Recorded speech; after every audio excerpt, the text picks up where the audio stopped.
Buying a used car? In 60 seconds, we'll show how to check for past accidents online. First, find the VIN. It's on the dashboard, registration, or title. Type the VIN into a free VIN lookup like the NHTSA VIN decoder to reveal basic history. Check for recalls, manufacturer damage flags, or obvious red flags in that report. Next, check the vehicle title at your state DMV for salvage or branded titles. If the title is branded or salvage, treat the car as likely previously damaged. Run a full vehicle history report on Carfax or AutoCheck using the VIN. Compare entries for accidents, airbag deployments, and structural repairs. Look for inconsistent mileage or ownership gaps that might hide issues.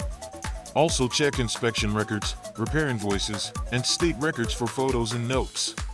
If reports conflict or you're unsure, request receipts and schedule a pre-purchase inspection. Want certainty? Run a full paid report now and schedule an inspection before you buy.